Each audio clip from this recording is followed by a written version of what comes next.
Welcome to Binge Watchers, where we talk about the stories and characters we love and the shows they live in. My name is Ron. Let's talk about season 1 and 2 of the Amazon original Fleabag. I have to say, I might generally like the way Amazon does originals more than how Netflix does them. I mean, both platforms have produced some awesome stuff, but between Hunters, Fleabag, Hannah, Patriot, that I've only seen a few episodes of, I've been spending more of my time on Prime Video. Anyway, Fleabag was created by Phoebe Waller-Bridge. She wrote the show, and it's based on her own one-woman show, and she plays the main character, Fleabag, or at least that's how we refer to her because we never actually learn her name. And maybe I'm completely wrong, but this feels like the type of performance that only the person who created the story can give. There's just so much nuance in the way that Phoebe plays this character that I really can't imagine anyone else but her coming up with those instincts. But then again, I've never been on a set of a TV show, so I don't really know how it works. In any case, Fleabag tells the story of our main character, a woman who's just been through a pretty severe tragedy. She lost a very close friend of hers, and the show walks us through her life. She deals with her family, her love life, her job, and she struggles with what she's been going through and trying to figure out what she should do next. Most of the conflict in the show comes from everyday life stuff, dealing with passive-aggressive family situations, stuff like that. So if I just told you the plot of an episode, it might sound like any other drama. But what makes this show so special is, first, just how real some of these situations feel and how they express emotions that you don't typically see on TV.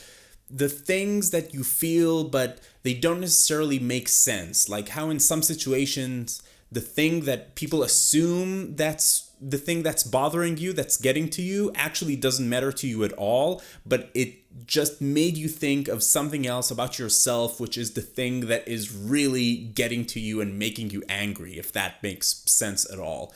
And, second, just how good Phoebe Waller-Bridge and everybody else on this show is. Throughout both seasons of the show, Phoebe's character is constantly breaking the fourth wall. She'll look straight at us and explain something, but mostly she'll make these quick facial expressions right at the camera, and she's so good that they convey everything you need to know about what she's feeling or what she's thinking. The story is both a drama and a comedy, but it had me laughing so hard a few times that I actually had to pause the show. Because it's not just jokes, it's jokes that perfectly capture feelings that you've had yourself in similar situations, and also all the actors on the show are just fantastic and have perfect timing. It's just brilliant. For a show that's mostly about people talking, the pacing in this show is about as fast as it can go. There are only 6 episodes in each season, and each episode is only between 20 and 30 minutes long, so you'll get through this show pretty quick. But the show moves so fast and packs so much into each scene that you kind of have to be focused or you'll miss out on all the story can give you. A few seconds on your phone while you're watching and you'll miss her kind of looking up at the camera for a split second and making a face that somehow becomes both the punchline for a joke and the emotional conclusion to the whole scene. It's like, I don't even know if she does all of that on purpose. She's that good. I mean, I assume that everything is thought out, but when I watch it, it just feels like this is her and all the nuance is just her natural self. Season 1 is mostly about Fleabag herself and getting to know her and her family better. Both seasons are funny, but I think season 1 is a bit lighter. Season 2 digs into a more specific story and it's just a bit darker. But throughout the whole thing, the show is as fun as it is thoughtful. I can't say that I liked one season more than the other. I just loved the whole thing and I just didn't want it to end.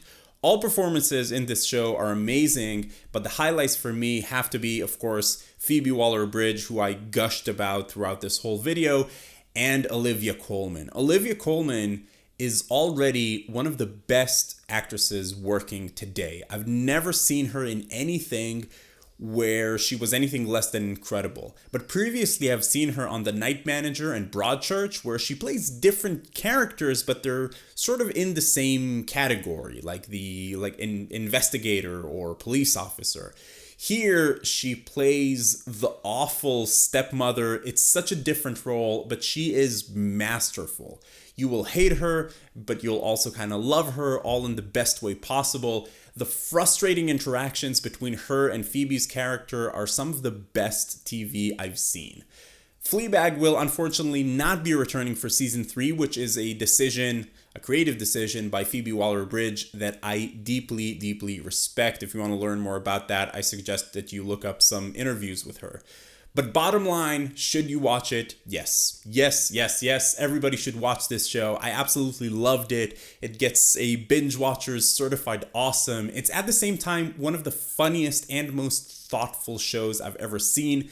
It's wonderful. Everybody on this show is amazing. I can't say enough good things about it. And I didn't even talk about Andrew Scott, who has more screen time in season 2. And of course, just like everybody else, he is delightful. So please do yourself a favor and go watch this show with your face. What about you? Have you watched Fleabag? What were your thoughts about it? I'm really interested to know what you thought about this one. Did you love it as much as I did, or maybe you hated it? And if you did, I'd be super interested to learn why. But yeah, let's just talk about this show in the comments down below. Let me know what you thought. If you're going to be talking about spoilers, please use spoiler tags in your comments. And if you're finding Binge Watchers for the first time, welcome. I'd love to invite you to join the Binge Watchers community. Come talk about TV with us. It's a lot of fun. Subscribe to the channel. You can also join our Discord. You'll find a link to that in the description. But in any case, keep binging. And I will see you next time.